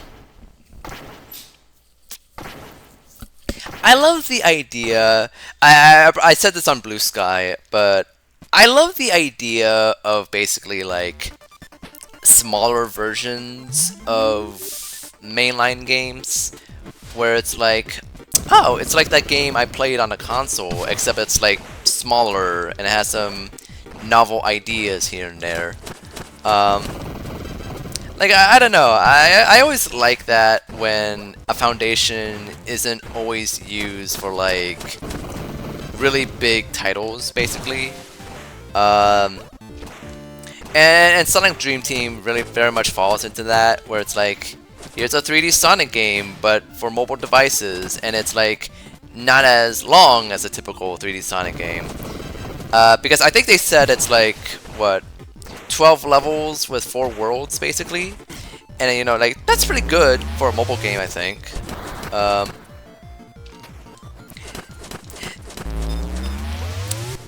truly think that, like, having smaller games that uses a foundation for bigger games is good for, like, you know, making developers really refine their craft, basically.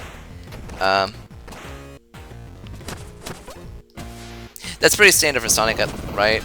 Yeah, but like it is pretty good for a mobile Sonic game, but you know, it's like it's not like the length of Sonic Generations, I don't think, you know?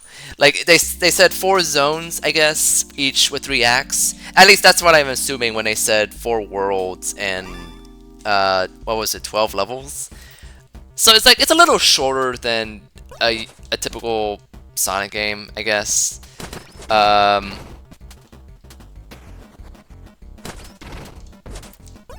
don't know. Like at some point in the future, I do kind of want to give, I do kind of want to give Apple Arcade a shot, maybe. Like at the very least, as an excuse to actually play Rayman Mini, because you know that's a game that exists.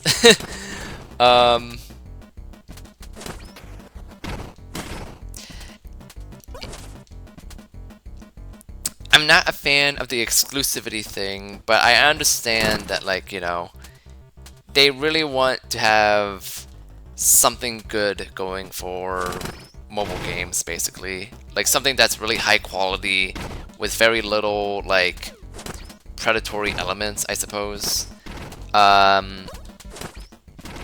like I kind of discussed this previously, but like there's this whole thing where mobile games really went through like a sort of paradigm shift where suddenly it went from being like a great home for smaller scale titles to basically becoming this really wide cesspool of garbage. And it's mainly because Google and other companies like them have done a piss poor job of really moderating and just really taking care of the App Store basically. Like nowadays, mobile games are just known for being like really stinky and really predatory, and it's just so unfortunate because I remember when mobile games were actually like cool and respected. And that's not to say that those kind of mobile games don't exist nowadays, but it's like it's such a different level of expectation now where even selling a mobile game for a couple bucks is apparently too expensive for a lot of people. Like it's just like it's a risk to having to pay actual money for a mobile game, and that's why a lot of mobile games sort of adapt the whole you get this game for free but you have advertisements until you actually paid for it shtick. I do respect the attempt to bring back some actual quality control, I'll give them that. Yeah, that's basically the point of Apple Arcade, and you know, like there was this period of time when I actually really wanted to invest in making mobile games because I love the idea of just working with a very minimal like control scheme. Like I love the idea of using as few buttons as possible and actually make something good with that. And mobile games just seem like the perfect place for that. And like I still want to do that, honestly. Like I still want to make mobile games that are like good and cool and fun and stuff. But it's just like it's just a weirdly tricky environment, and I don't know. It's a whole thing.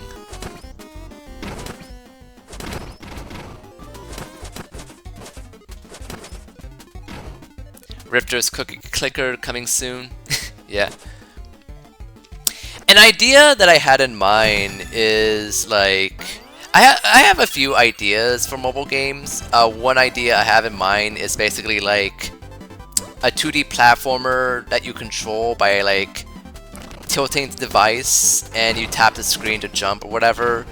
And you know, it's like a simple gimmicky control scheme like that that could potentially lead to some really cool elements in game design. Like like Donkey Kong Jungle Beat, right? How that whole game is controlled with the bongos and stuff. I would love to make video games like that, where the control scheme is like weirdly unconventional, but it somehow like works, you know? I think that kind of thing is really cool. Oh.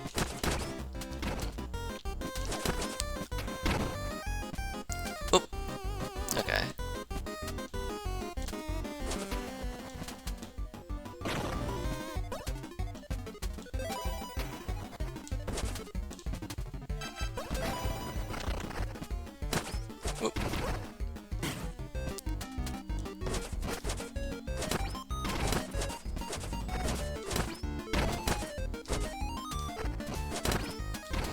I remember playing a mobile game where you could only control your left and right movement and the character jump on its own. That was a cool game. Yeah, it's like a simple idea like that you can make like something really compelling with. And mobile games were the mobile platform is just like a great place to really work with that.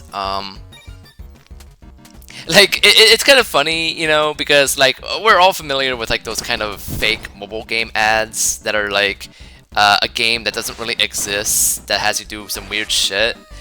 But honestly, like something I was actually thinking about is that like some of these weird stock mobile game shit that you see in these advertisements are actually like You know, there is some kind of weird novelty with some of the ideas they presented. It's just kind of a shame that they're not real and they're just garbage and shit. Um, that actually reminds me. One game I should really stream is a game called. It's like a really long name, but there's like a game called.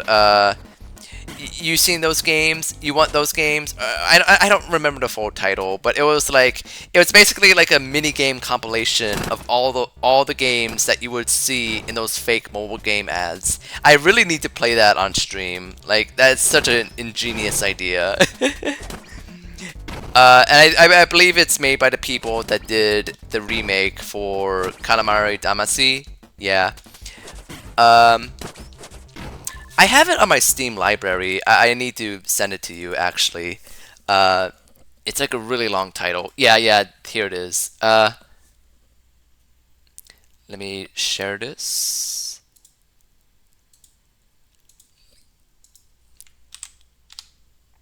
Yeah, it's this game. I would love to stream that game at some point.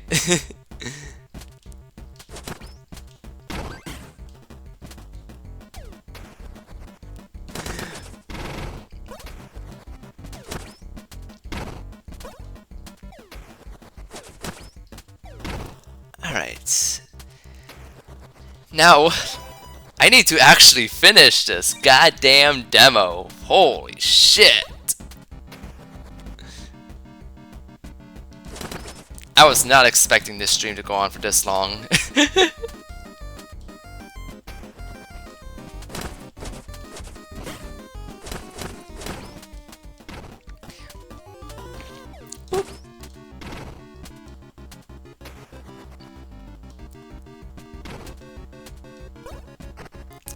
Okay.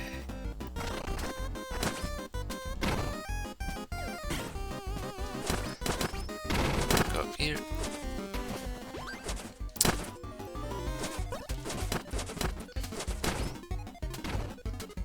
I'm actually, they said it in Sonic Dream Team previews that like the game works pretty well with touchscreen controls, and now I'm just curious, like, there's not a lot of 3D platformers, mobile 3D platformers, are there? Like, I actually can't really think of many on the top of my head. Like, the idea of a 3D platformer on a mobile gaming device is interesting. Like, how does the controls actually work? Like, I imagine you just kind of, like, rub your thumb on the screen to move around and then tap it to jump. Like, I guess that's one way of handling those controls.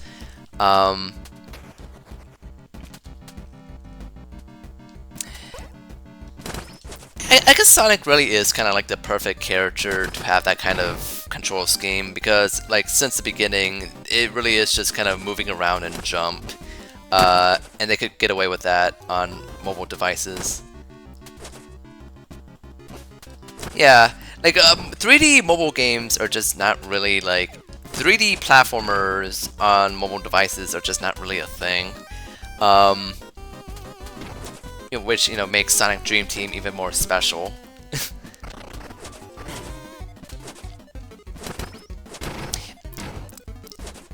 I was thinking how interesting it is that having a game on a certain platform really does kind of affect the perception of that game.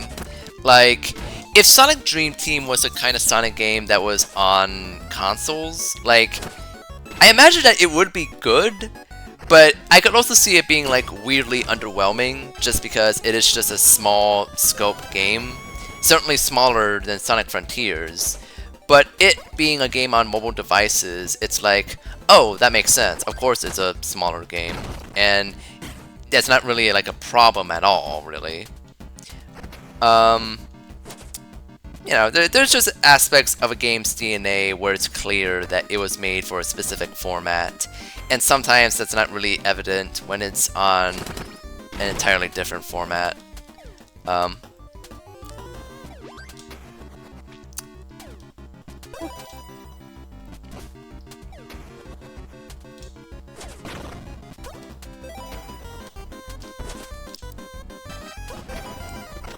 Okay. And you know, now that I brought this up, I actually do want to make a 3D platformer on mobile devices. Like, I mean, at this point, like, I don't think I want to make, I don't want to make like an exclusive mobile games. Like, if I'm gonna make a game on mobile devices, then I would also want it on like PC and stuff. But, you know, like, in that case though, like, I want to go for like a perfect control scheme for mobile devices that, you know, could really work. Oh! Blow into the mic to jump! Oh no. Oh yeah. That's that is a thing. Yeah, like, oh god. That sounds terrible actually. Like, one of my favorite games growing up is Mario & Luigi Bowser's Inside Story. I love that game, but like, blowing into the mic to breathe fire in those giant battles suck. I really don't like it. Okay. Ow! Sorry. Just taking care of something. Blow into the mic to jump. What is an honest to God, like, what is the best use of a microphone in a video game? Like, not just voice chat, but like as a gameplay mechanic. Zelda Spirit Tracks has a whole dungeon focused on blowing into the mic. My mouth was freaking dry when I was done with it. Yeah. There's some people out there that has breathing problems, and I imagine those sections are just really unfortunate, you know?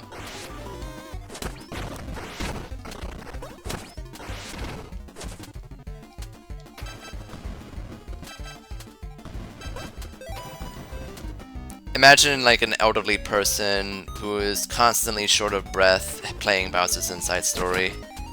It's just so sad, you know?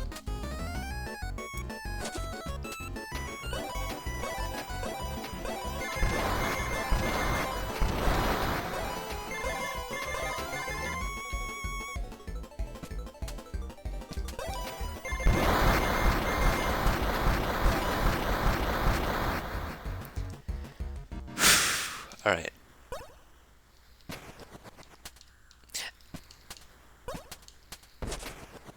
Oh. Let's try this again, and hopefully actually beat this guy.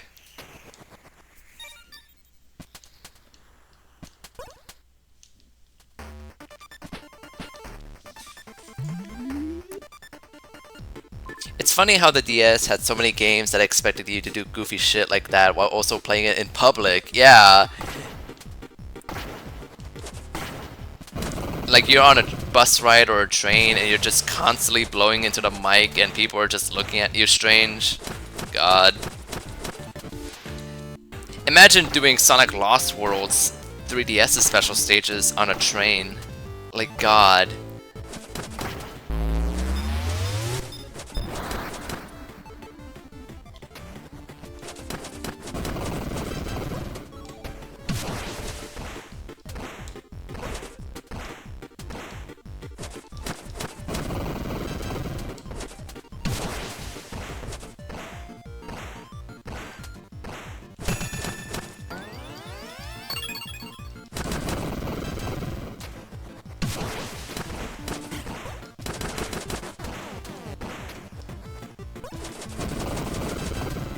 Oh.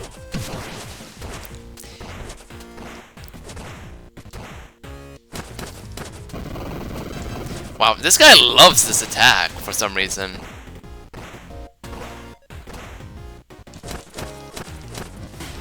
Ow.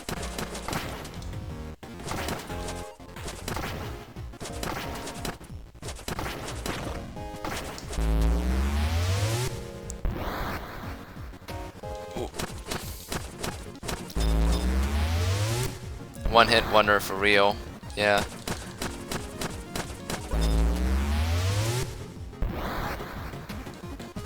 Now I can't get enough of this attack.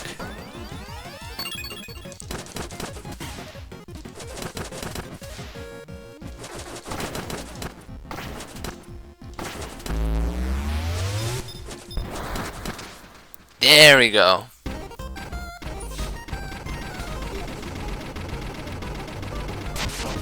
Oh my god! Oh no! What have I done? I blew up a man! Shit! Only took 2 hours. Yeah, I did it, but at what cost? Shit. You did great. If you enjoyed this demo, please consider to wishlist us on Steam. Oh yeah, I gotta send a link to this game. It's really cool. I really enjoyed my time with it. But also, god damn it, I have to get away now. I think the police are gonna be after me after blowing up a skunk man. Shit. Okay, okay, let me, uh, link the game right now. Thank you so much to anyone that watched. I know it's mainly Vector. Um, this is fun. I really like it. I really like what I've played of this. The difficulty could certainly be adjusted a bit, I think, but like overall, like it's really promising, and I'm looking forward to like the full release. Thank you so much. Is anyone streaming right now? Let me check real quick. Uh, Make it harder. Uh, nah, not really. Okay. Thank you so much for watching. You all take care. I gotta run away from the police after killing this skunk man. Oh my god. Bye bye.